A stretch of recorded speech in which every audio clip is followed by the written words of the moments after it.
S&T 다이내믹스 2023년 분석 및 예측을 진행하도록 하겠습니다. 매출은 21.7% 증가, 영업이익은 무려 217.1%가 증가했습니다. 가공비 배부 재고자산 회전율은 5.9회전으로 상승했습니다. 주가 PBR은 56%로 저평가되고 있습니다. 구독, 좋아요 부탁드리고 필요하시면 1.5배속을 보시기 바랍니다. 먼저 원가회계 손익으로서 매출은 3,898억 원으로서 전년보다 21.7%가 증가했고요. 가공비 배부 재고자산은 상대적으로 26.6%가 감소했습니다. 이것은 스루프상으로 매우 바람직한 관리라고 할 수 있겠습니다. 매출 총이익이 17.4% 증가했고요. 판매관리비를 25.5%를 줄였습니다. 그래서 영업이익은 400억 원대로서 전년보다 59.6%가 증가했습니다. 영업이익률도 2.4% 상승했고요. 원가 생산성도 0.03포인트 상승했습니다. 말씀드렸지만 다시 한번 정리해 놓은 거를 읽어보면은 원가 회계에는 재고 자산이 증가하면은 영업이익이 증가한다. 재고가 감소했음에도 불구하고 영업이익이 60% 증가했다면 스루풋 회계로는 더 이상의 높은 영업이익 증가가 나타난다. 그 첫 화면 에서도 말씀드린 상황이죠. 그래서 스루풋 회계로 분석한 결과를 말씀드리면은 매출에 비례하는 매출 재료비는 2,065억 원으로서 28.7%가 증가했어요. 매출 증가보다 7%가 더 증가했기 때문에 여기에서 우리는 원재료 가격이 상승했다라고 1차 추론을 해볼 수 있겠습니다. 스루풋 금액상으로 14.6% 증가했고요. 그러나 스루풋율은 2.9% 하락을 했습니다. 운영 경비를 6.4% 감소시켜서 그 결과 TOE 생산성은 1.35로 무려 0.25포인트가 상승했습니다. 영업이익은 477억 원으로서 전년 동기 대비 217.1%가 증가했습니다. 그리고 원가회계 영업이익보다 약 77억 원이 더 이익이 났습니다. 이것은 가공비 배부 재고자산이 증가했기 때문입니다. 전년도는 거꾸로 100억이 적게 영업이익이 났는데 이 경우는 재고가 또 크게 증가했을 것입니다. 그런 내용을 좀 말씀드리겠는데 이것은 그 화면상으로만 화면을 정지해서 한번 읽어봐 주시면 감사하겠고요. 재고자산 내역을 보면은 WCAI 상품, 제품, 제공품, 상품은 거의 없고요.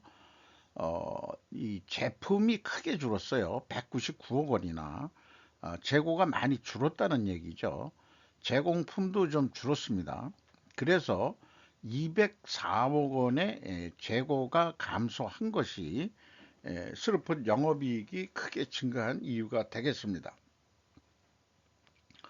전체 재고 자산도 195억 원이 감소를 했습니다. 비용의 성격적 분류 내용을 분석을 해보면은 ABC로 표준적으로 그 표현을 했습니다. ABC를 더한 MC 매출원가 재료비는 2,142억 원으로서 42.4%가 증가했습니다. 운영경비는 6.4% 감소를 했습니다. 이 두 가지의 그 합계액은 매출원가 더하기 판매관리비의 합이 되겠고요. 이 운영경비에서 판매관리비를 뺀 금액이 공장 가공비가 되겠습니다. 이것이 총 제조비용의 비율로는 37.7%에 해당해서 3%가 내려간 거로 되어 있고 재료 비율은 3%가 상승한 것으로 됩니다. 그래서 여기에서도 원재료 가격이 상승했을 것이라고 우리는 2차 추론을 해볼 수 있겠습니다. 재고자산 회계 투명성 관계로는 일본 가공비 배부 재고자산의 증감액과 회사가 비성분 재고자산의 변동이라고 표현하는 그 금액이 일치를 합니다. 요거는 그 마이너스 플러스 부호가 바뀌어서 표현하게 돼 있어요. 그래서 그 재고자산의 변동 범위가 아주 표준적으로 잘 그 기준을 가지고 있다. 이렇게 얘기할 수 있겠습니다. 그리고 총 제조 비용도 일치를 합니다. PQ 총 제조 비용이. 그리고 현금흐름표 기준 전체 재고 자산의 증감액을 검증을 해보면은 이걸 현금식으로 읽어보면은 현금이 212억 원이 증가했다면 재고가 212억 원이 감소해야 되는데 195억 원뿐이 감소를 안 했어요. 그러면은 17억 원의 재고가 어디서 증가했다는 얘기입니다. 그것이 뭐냐 그러면은 현금흐름표에 재고자산 평가손실 환입을 잡은 얘기입니다. 마이너스는 환입을 잡았다는 얘기거든요. 그래서 재고가 증가했다는 얘기가 됩니다.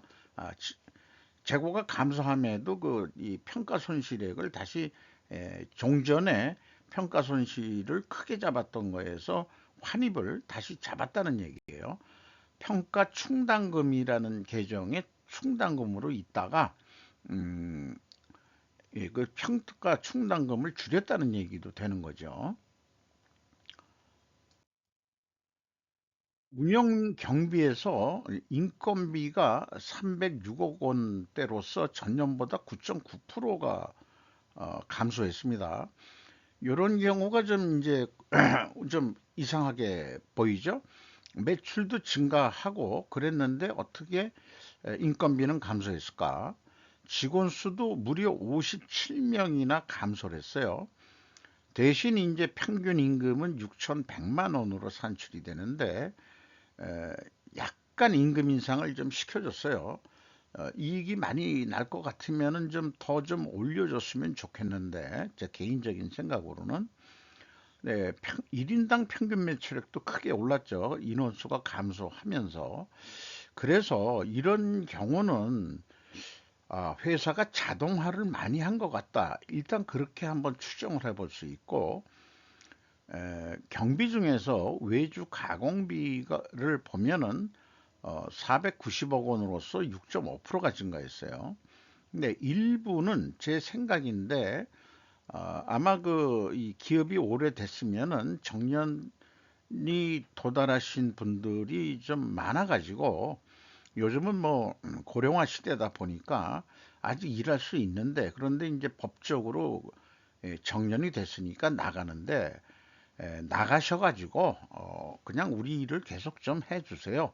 그 대신 이제 외주 처리하고 임금 피크식으로 전에 받던 것보다 약간 좀 적게 받으시고 이런 거.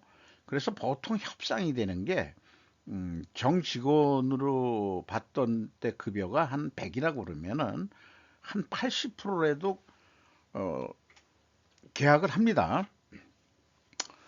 저는 관리직 출신이지만 그렇게 저도 한 2년 정도 했었어요. 회사는 뭐 원가 회계는 뭐 언제라도 원가 절감이라는 그런 거를 하려고 그러니까 그래서 이런 생각을 해보게 되는 겁니다. 경영평가지표로서 재고 회전율이 2022년도에 떨어졌다가 다시 거의 6회전까지 올랐어요. 두 달에 한 번씩 회전을 한다고 보면 되겠습니다. 6회전이라고 보면은. 그리고 수료분율은 떨어졌어요. 이렇게 역방향이면은 분식회계 개연성 가정을 일단 세웁니다. 그렇고요. ROI를 요거가 무슨 투자에 대한 회수율이라기보다는 이거는 인벤토리 재고를 투자로 봤을 때 얼마나 이익이 났느냐 하는 얘기인데 0.85로 크게 증가를 했어요. 무려 0.65포인트가 65% 상승했다는 얘기죠. 매출 채권 수금 속도가 근데 느려졌어요. 매출은 증가한 건 좋았는데 수금 속도는 좀 느려졌어요. 이게 수금 속도가 2021년부터 계속 하락세입니다. 이거를 봐서도 시중에 돈이 좀 잘 안 돈다. 이렇게도 좀 볼 수 있겠죠. 매입 채무는 반대로 저기 2023년도는 크게 대금 지급 속도가 빨라졌습니다. 이런 경우는 어, 일반적으로 원재료를 좀 싸게 살라고 선금을 좀 많이 줬다. 이런 식으로 해석할 수도 있을 것 같고요. 또 하나는 원재료를 공급하는 측이 좀 갑인 성격인 경우 성금을 줘야만 물건을 받을 수 있는 그런 어떤 원재료도 있지 않겠느냐 이렇게 우리는 추정해 볼 수 있습니다. 그래서 역방향이거든요. 회전율은 이 상승을 했고 스루풋율은 하락을 했어요. 스루풋 금액상으로는 증가를 했다 하더라도 스루풋율 마진율 자체는 떨어졌습니다. 이렇게 역방향일 때는 분식회계 개연성 가정을 세우는데 이 경우 반증을 하려면 원재료 가격이 하락하고 판매 가격도 하락해야 된다. 이렇게 입증 추론을 세우게 됩니다. 또 하나 필연적으로 존재할 다른 결과의 증거를 찾는다면은 가공비 배부 재고자산 회전율을 수량으로도 산출해서 제시해 봐야 된다. 이렇게 얘기할 수 있겠습니다. 그래서 어, 이 원재료 가격하고 판매 가격을 제시를 하거든요. 어, 원재료가 제시된 샘플이 전체를 대표할 만한 상징이는 좀 어려울 것 같아요. 세 가지만 했는데 변동이 없는 것으로 공시를 했어요. 그리고 제품 가격은 1.2% 단순 평균으로 어, 주요 제품만 이제 또 샘플로 나갔겠죠. 그러면은 이거를 봐서는 분석 과정상으로는 원재료 가격이 상승으로 추론했으나 재고자산 회계 투명성 입증 추론은 원재료 가격 하락과 판매 가격 하락이었습니다. 그러나 입증 데이터는 지금 반대로 나왔죠. 음, 재료를 뭐 내려갔다 상승했다 판단하기가 좀 쉽지가 않죠. 이걸 달리 표현해 보면은 1, 2, 3단계가 잘 맞았기 때문에 판매 가격 측면 그걸 중심으로 그걸 그 기준으로 생각해 보면은 판매 가격 상승에 대해 상대적으로 원재료 가격이 하락했다고 표현해 볼 수도 있겠어요. 근데 수르풋율은 또 내려갔기 때문에 제품 가격은 그러면은 하락한 거가 아니지 않냐? 요것이 약간 미결의 장으로 남습니다. 따라서 우리는 제시된 샘플이 그렇게 대표성이 적합하다라고 보기에는 좀 어렵지 않지 않겠냐? 이런 생각을 해보고요. 만약에 우리가 원재료 연동형 무슨 가격을 상관례식으로 이 어떤 성사를 시킨다 그러면은 에, 가격 하락하는 압박률이 1.1%라고 계산해 볼 수 있겠습니다. 그런데 실질적으로 판매 가격은 1.2%로 상승했다. 이렇게 이제 표를 만들어 볼 수 있겠어요. 그래서 그러나 1, 2, 3단계로 봐서는 어, 좀 투명성은 있다고 보는데 변수가 있다고 한다면은 재고자산 평가손실액을 다시 환입을 잡은 것이 영향을 미쳤다. 저는 그렇게 이제 해석을 해볼 수 있겠습니다. 2024년도 매출 예측액은 전년도하고 거의 유사하게 증가한다고 봤는데 재고가 크게 줄었지만은 너무 많이 줄어가지고 5%만 줄어든다고 좀 봤어요. 그럴 경우에 이 4천억 정도를 하면은 재고가 한 5% 줄면은 계획상으로는 638억 원 정도 이익이 나게 돼 있는데 546억 원뿐이 이익이 안 납니다. 그래서 조금 더 매출 노력을 좀 해보자. 4%.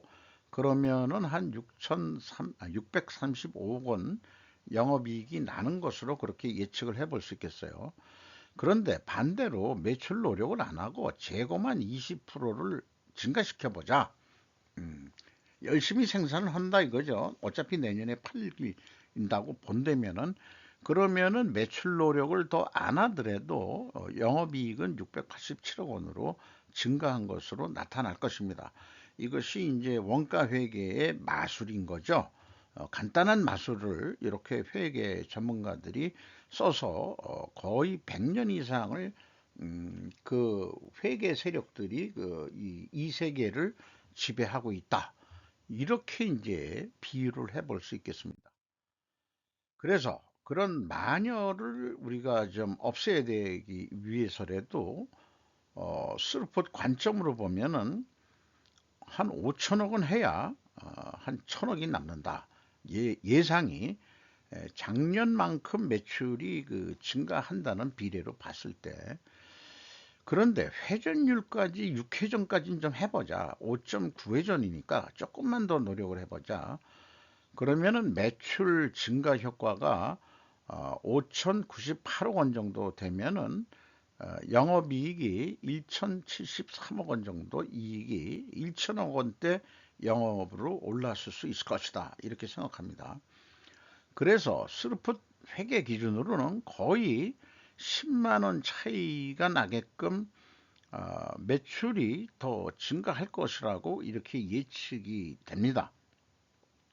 너무 차이가 좀 심한데 재고의 그 증감폭이 좀 심했기 때문에 이렇게 나온다고 볼 수 있겠어요, 원인이.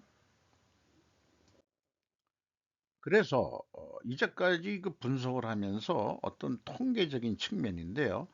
재고가 감소했을 경우 스루폿 회계는 재고 회전율이 일반적으로 상승을 하고요. 상승했죠. 이익도 더 증가합니다.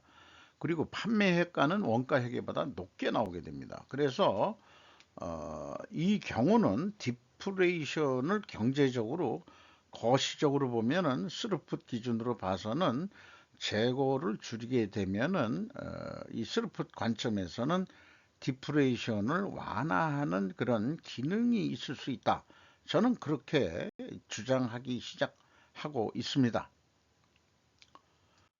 현금 재무지표로서 캐펙스 마이너스 123억 원인데 이것은 고정자산 투자에 123억 원을 투자했다는 얘기예요.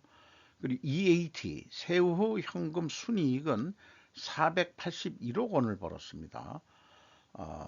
현금 수익률로는 6.9% 상승을 했고요. 그리고 이 부채가 없습니다. 이자 부채. 자금이 좀 안정적인 회사죠.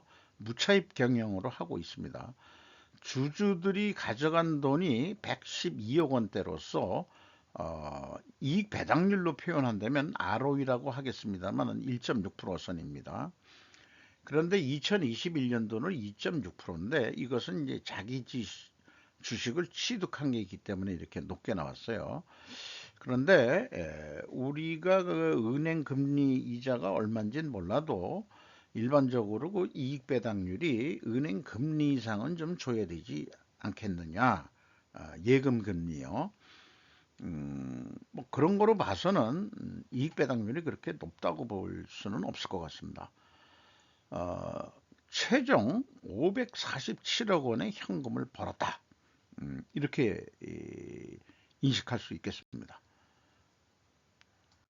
주가는 17,300원으로서 2023년도 초, 그러니까 2022년 말 그 주가로 보면은 무려 7,960원이 상승을 했는데 그럼에도 불구하고 장부 가격 대비 56%뿐이 되질 않습니다. PBR이. 그래서 여기 위에 임팩트라는 게 미래 가치라고 제가 좀 말을 붙여 놓은 건데요. 이게 91%가 상승을 했다 그러면은 주가가 좀 더 올라도 좀 좋지 않겠냐?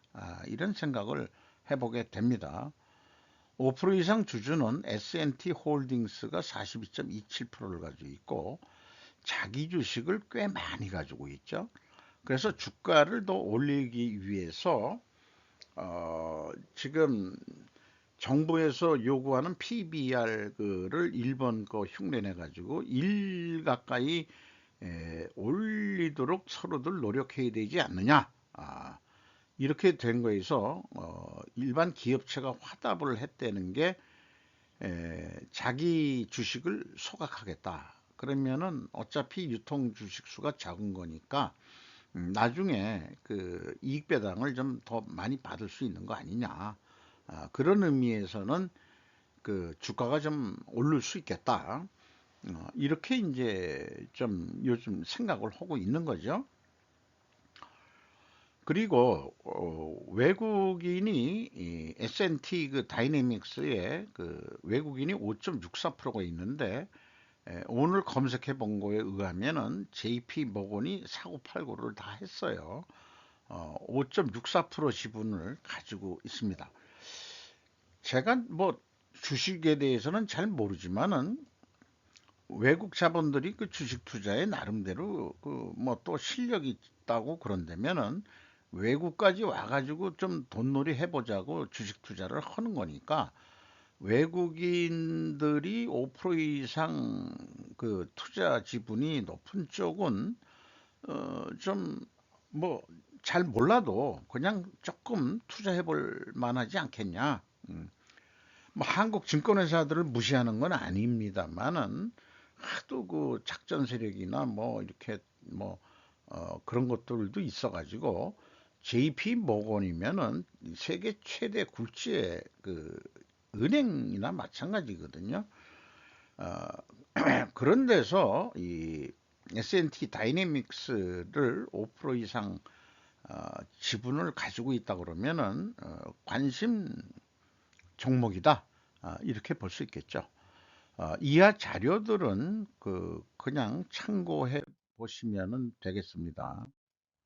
이상 마치도록 하겠습니다.